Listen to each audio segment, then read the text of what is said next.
Hello everyone. Today we are going to talk about AI. It feels like one of the most exciting things to happen in our lifetime. Is the hype justified or are we just feeding the frenzy? Let's start with the issues before we get to all the good stuff. First, let's talk about hallucinations. It sounds weird, but it's a well-known issue in AI. Sometimes the system just makes things up. You ask for a fact and delivers a confident answer that turns out to be completely wrong. The hard part is telling the difference between genuine reasoning, like educated guesses, or thoughtful extrapolations, which AI can sometimes do well, and outright fabrications, which it can also do well. Simply making the model more consistent or less random doesn't solve the problem. That's why we still have to double check its output and apply our own judgment, which in some situations can be a lot of tedious work. Second, it doesn't actually think like a person. You might get 9 solid answers in a row, and the 10th one is a bizarre mistake no human or even a simple rule-based program would ever make. Why? Because it isn't reasoning, it's pattern matching. If there's a bad pattern in the data, the AI can follow it straight into nonsense. The intelligence is also very good in some things and not so good in others. This is sometimes related to how much knowledge it has in a particular area. That's because at its heart, AI is a black box. Even the people who build these models can't fully explain why a particular answer comes out. The connections inside are enormously complex, and the way it reasons through things is still not fully understood. It's not simple as autocomplete, though it can feel that way. Stripped down to the most basic explanation, the system is predicting the next word based on probabilities learned from vast amounts of text. And this brings us to unpredictability. Some days the answers feel sharp and insightful, other times you ask the very same question and get something noticeably worse. Why? Because everything runs on probability. Wording changes, or even just flicker of randomness can shift the outcome. Unlike a human, the AI doesn't naturally hold on to the full thread of past conversations, so its answers can vary depending on what you asked before. That can make it surprisingly powerful, but also frustrating when you're hoping for constant reliability, which leads to the context window problem. LLMs have what is called a context window, which is a very short-term working memory. This is a limited amount of text measured in tokens the model can consider at one time. This window includes your prompt and the model's response. When the conversation exceeds this limit, the model starts to forget the oldest parts of the text to make room for new information. This means important details or instructions from earlier in the conversation can be lost. And finally, I call this the experience trap. AI-generated work often looks so smooth and polished that it's tempting to think this must be a perfect or comes from someone very knowledgeable or experienced. But that's exactly the danger. A new programmer might copy and paste AI code, assuming it's flawless. An experienced engineer, though, knows better. They check for hidden bugs, security risks, subtle misinterpretations of the requirements, and crucially, the maintainability of the code. Giving AI full autonomy in generating production-ready software is still a long way off, because it may actually be an expert in one area of a requirement and an intern or a trainee in the next part. Without that human judgment, you're not really coding, you're just blindly trusting the machine, and that can backfire. And here's another catch. AI models are frozen in time. They don't naturally know what happened yesterday or even last year, unless it was baked into their training data. And new model training or releases don't happen frequently. So when you ask, you might get an answer that feels convincing, but it could already be outdated or just plain wrong. Sure, AI can sometimes pull in a quick update from the internet, but that's not its default state. By design, it's always a little behind the present moment. So now that we have covered the problems, let's be fair. Why does AI deserve all the attention it gets? So why does AI deserve the hype it has? It is not just a fleeting fad. There's real value here. First, AI has gotten really good at conversation. Customer service now feels more natural, more human-like. Other areas like tutoring now actually make sense, like having someone sitting right next to you. It's explaining concepts in plain language and different ways until it clicks, and even is able to take control of your screen to show how your software and your laptop works. AI for translation is surprisingly good too. AI now understands the context of a sentence and can predict the most likely next phrase. This allows it to correct and improve its translations on the fly, making multi-language conversation feel seamless and surprisingly accurate. But where things really get crazy is with coding. AI can write code, spot bugs, and even explain tricky technical stuff in existing code in simple terms. It's like working with a pair programmer when you're stuck and it cuts down hours of work. Productivity is another one of those big wins. Need an email drafted, a report summed up, or even a contact roughed out? AI does it in seconds. You don't start from zero anymore. You start with something decent on the page, like a first or second draft that you can just tweak to its final version. And search is changing too. Instead of scrolling through 10 pages of links, you just ask and AI gives you an answer that summarizes multiple sources if that's what you need. And then there is creativity. This is where AI really goes wild. Arts, videos, stories, scripts, it can spin out ideas in seconds. Tools like Midjourney, Gemini, and ChatGPT, and some other open source models aren't just assistants, they're engines for imagination. Music is already in the mix too.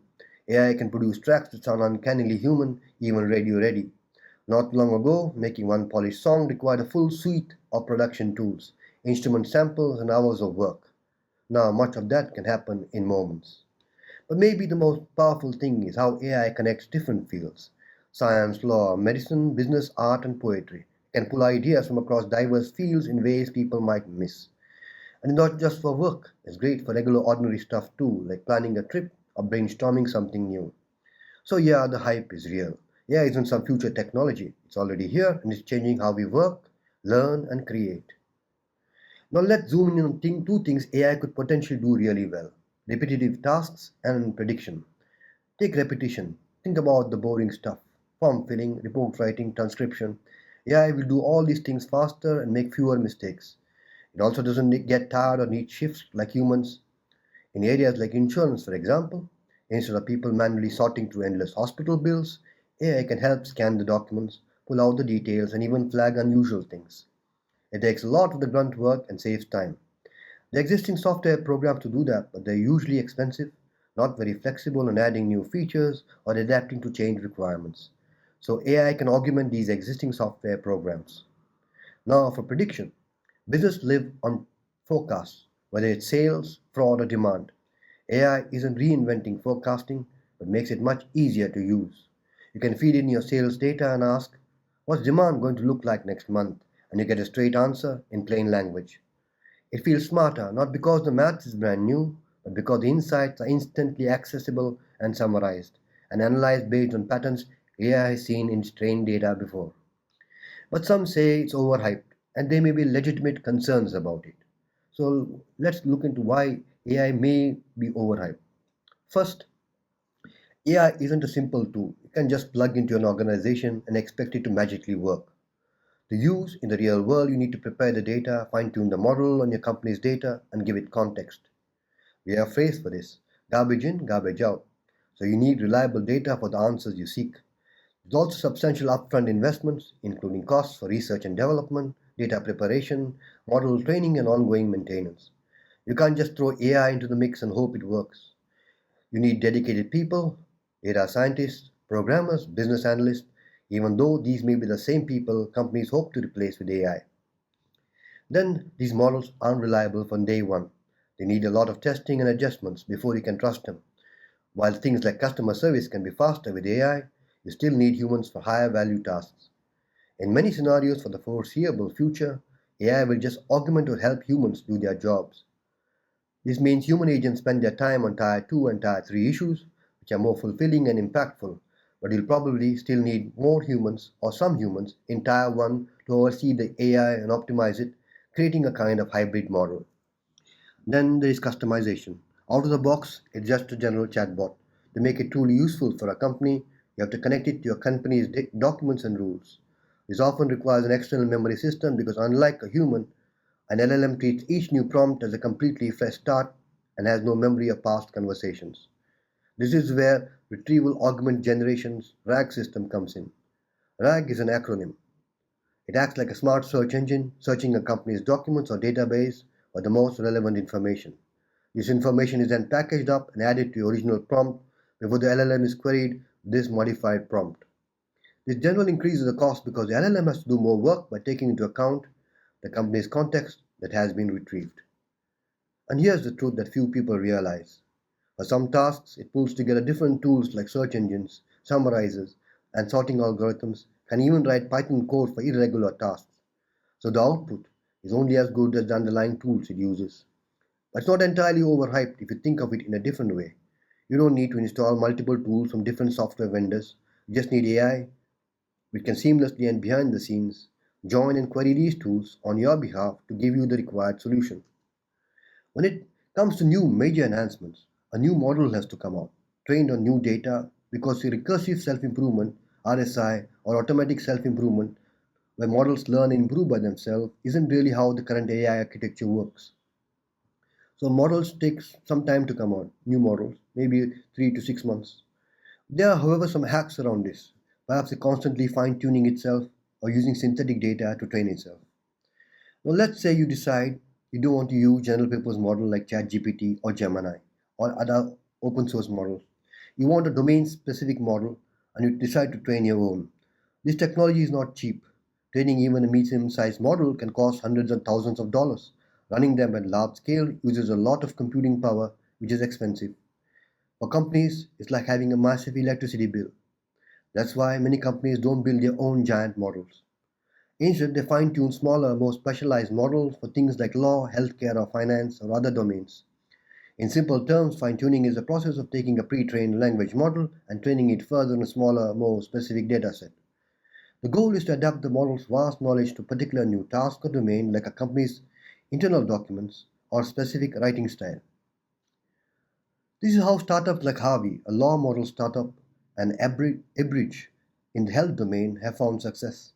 They're not competing head on with general purpose models, instead, they're selling a specialized model.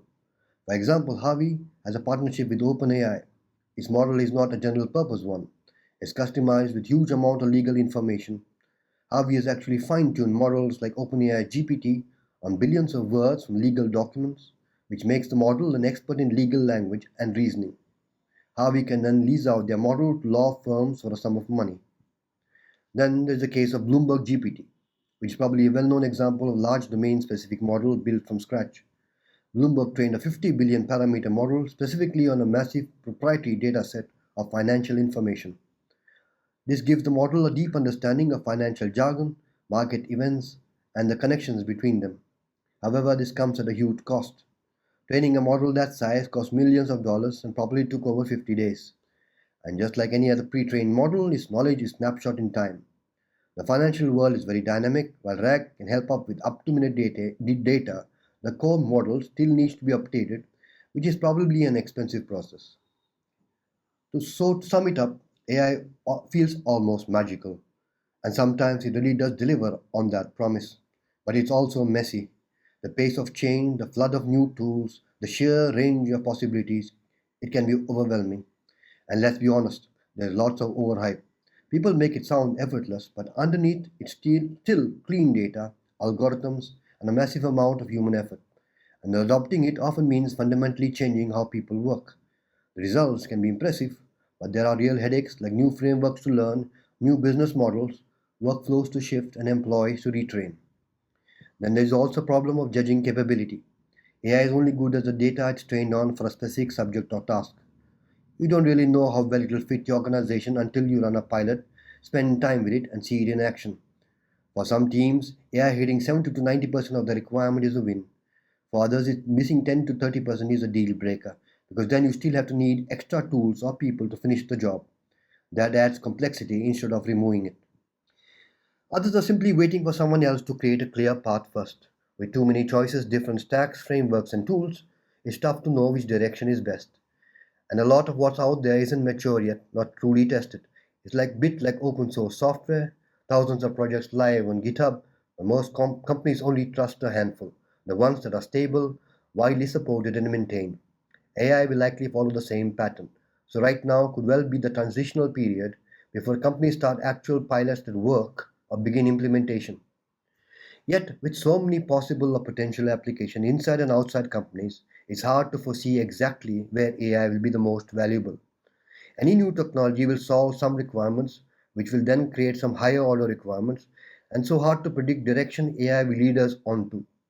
And good marketing will sell you requirements you never thought you needed. And that's where we are today, caught between genuine breakthroughs and overblown promises.